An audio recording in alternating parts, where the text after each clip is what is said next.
I think maybe even Dirty Jersey Rat. Dirty Jersey. Yay! I love that song. Can we talk about court real quick? Yeah. Is that Yeah, appropriate sure. to talk about? Nothing much happened, but yeah. Not a lot, but there is something to report. So I got some information about the Zoom court on the HROs. There's 2 HROs being filed against Aaron. One against Aaron Imholte and one against Steel Toe Inc. And they're both for 50 years. And it's by Kayla Rekieta and her children. It'll fly by. 50 years. 50. Oh, dude, I can't wait to tune in 51 years from now. I'll be 47 this year. It's almost over. All right. So you're telling me this guy, both personally and professionally, has HROs against him, all aspects of his life? Yes. Right. Which he has said recently, Patrick Melton must be a piece of shit because someone has a restraining order out against him. Right. So I was like, well, yeah, why am I friends with this guy then? He sounds like a real piece of shit. Meanwhile, Aaron has restraining orders out against him. This is like number 5 for Aaron. Yeah, they just keep coming for some reason. So is he in a punch card with Brian? Yes. With Brian? Yeah, you get a free ice cream cone at the Stoney's Cornhole tournament. Yeah, free ride on the boat that you bought for him. apologies to Kayla. I know she's not a public figure, so I don't know if she wants the information out there, but I just found it fascinating that the judge asked if she had an attorney. She says, I've asked 2 attorneys. Both said they were going to decline it because they were concerned that Aaron would talk so much shit and rub their name through the mud, drag their name through the mud, that they didn't want any piece of this. So Aaron's got a reputation. Yeah. It's kind of an interesting thing to say. Yeah, he's got a reputation around the prosecutor's office as a badass you don't want to fuck with. That's right. I heard. Now, they've rescheduled the hearing for August 24th. It's going to be in person, no Zoom, 9 a.m. Central Time. My question to both of you, why is Aaron deciding to spend all this money to fight this? Why would he just be like, yeah, I wasn't planning on talking about Kayla Rekieta ever again. I'm not going to be near her. I'm not going to talk about her on the show. I haven't in a long time. Like, what's the reason for spending all this money to fight this HRO? He wants Pride. to win. He felt like he lost the first round, and so he wants to win the second round. So it's not logical. It's pride. It's hubris. Whatever you want to call it. Like, he can't take these public W to public L. So, like, I have a theory. So he's had HROs out against him before where he's just kind of been like, oh, okay, sorry. Kayla's upstairs making candied bacon. Right. So I think they're friends again. my thought is that he took out HROs against you and Nick Rekieta because he saw that happen to him and he went, oh, this is what you can do. This is how you can like have some lawfare against people. I'll just take out HROs and they can't talk about He me. didn't understand that HROs were for physical restraint, not. Yes. He thought all HROs make people shut up. Correct. Because he wrote that in the request that he wanted you guys to not talk about him anymore. I can't talk about fucking my wife to death and my current wife diddling her bean while a donator gives me money, but this guy gets to say I suck? Exactly. So he took out HROs against you and Nick Rekieta because he saw it work against him and he went, cool, I can make that work against them. I think the reason why he's fighting this one, he didn't know you could do that. You and Nick went, fuck you. I'm not accepting this restraining order against me. And he went, oh, you can do that? Oh. I'll do that then. I can draw this out for a year or more. Yeah. What he's not realizing is how stupid this is. Because all he's going to do is end up in court with Brian L. Johnson, and buying him boats and whatever the fuck else he thinks he's doing for this guy. And it's just going to drag out and cost him a lot of money. It's even if he wins, he gets nothing out of this.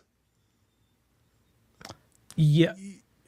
Winning would mean that he can talk about her again, and he'll of course start trashing her. Like that's Well, we both know that's not going to happen.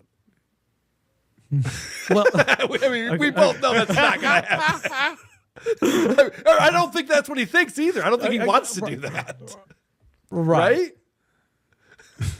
I'm just crazy. thinking of the timeline. Sorry. I know. No, I understand. No, you're right. You're right. I think this is all pride. I think this is all imaging. I think all of this is just to be like, so, you know, you can't say that there's someone who has a restraining order out against me because I fought it and I won. And I think it's a giant waste of money and time for him. If I was Yeah. advising I him, think it's a giant waste of time and money for me. Right. Yeah, He shit. He doesn't care about spending money. If he can like spend $1 to cost his enemy 50 cents, he's going to do that. And he's going That is true. to revel in it. It's the same thing I said about like Mersh and Ethan Ralph. Like they'll destroy themselves if they can destroy their enemy. Yeah. Right. It's They don't kamikaze understand living well. They don't understand happiness.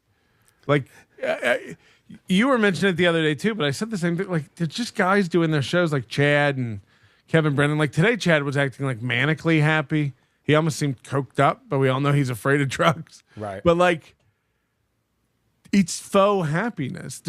I don't know if the guy's ever actually like enjoyed his life. Like ever looked around and just been like, I'm in a great spot. Like this is going good.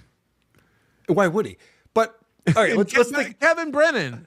Like Yeah, right. there's like guys I don't think they understand how to be happy. They don't understand joy. They'll never be joyful about anything in their lives. Yeah. Giggling. God forbid you giggle and laugh at something with your friends. It was so funny. We did a segment on Kevin Brennan, and Adam Bush really drove it.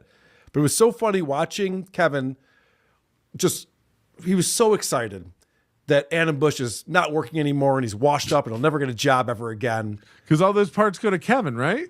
Right, yeah, because he makes all that money. And then someone in the chat's just like, oh, there's this PBC season 3 just came out. And Adam's part of that with John Lovitz and Danny Trejo. And then, Stevie Lou's doing research on the side. He's like, yeah. That's a series is it? And it looks like it's season 3 and it's been I going watched on. it. Stevie was so excited for Odyssey. Yeah, And, I know. And he just shitting all over it. Just like, why did they even fucking make that? Christopher Nolan's a clown. Say whatever you want about Stevie Lou. He's a cinephile. He loves film. He's into it. He does it for a passion and for work. I think He's excited to see it on 70 millimeter. Yeah, exactly. And Kevin like couldn't enjoy that. It's That's like, sweet. That sucks. It's like sweet. One day Stevie will realize we're not the bad guys. You'll come over and have a good time. I think Stevie does realize This guy that. just shit. This guy just shit in his breakfast. Like, but- fuck your movie. Fuck your interests. There's It just would be no joy. it's exhausting to be around people like that. Yes. It's just constant. The thing is, like, negativity Moody and I about can do everything. that on a show, but we both have the fortitude to keep fighting for our side. Stevie Right. Lou doesn't have that dynamic with Kevin Brennan. Stevie Lou buckles. Stevie Lou's not going to fight back and make it interesting and have a conversation, stick up for himself. He's going to go, yeah, you're right, both movies are dumb. Like, it's so crazy. Same thing with Flimsy Greenberg. Just buckles immediately. It's like, dude, I didn't stand see up for that. yourself. Oh, it's great. It's good. There's I'll cover 'cause it there's a tomorrow on whole- WATP. There's a whole hierarchy, like differential there with Kevin Brennan. He needs to come out on top at the end of it. But he also pays a significant portion of these guys' income. Believe it or not, like it is. $50 to $300 a week for some of these guys is the difference between making it and not making it. So, like, of course, they're not going to mouth off and not be in the sunlight of Daddy Kevin. But Patrick and I yelling at each other, that's genuinely fun to both of us. Even Until when we it's get not- exhausted. Yeah. And then it starts again. But Which is why I'm here, to keep you guys calm. Right. But anyway, getting back to Aaron Imholte, what's so dumb about him fighting this HRO, and I don't claim to understand how any of this works, he pled guilty to harassing this woman already. He pled guilty to it.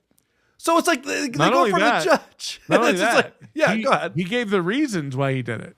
To Yes. bully her, to embarrass her, to harass her, Yeah. to shame her, to publicly, ruin her name online. He admitted all that. So now he's going to go in front of the judge and say this crazy she would want a harassment restraining order out against me. It's like, well, no, you've proven that you Aaron want to can't harass this shut up woman. about people unless he's made to by a judge, and sometimes even then he can't. Yes. That's what he's proven. Yes. he's also accepted in the past the ability to shut up about people as a condition. Yes. So He said he hopes it lasts forever, but now Right. he's fighting it? Weird. By the way, that would have been such a W if he's like, what a waste of time. I don't want to talk about her ever again. Who gives a shit? He could have just like played it off like it doesn't even matter. Why would she even care?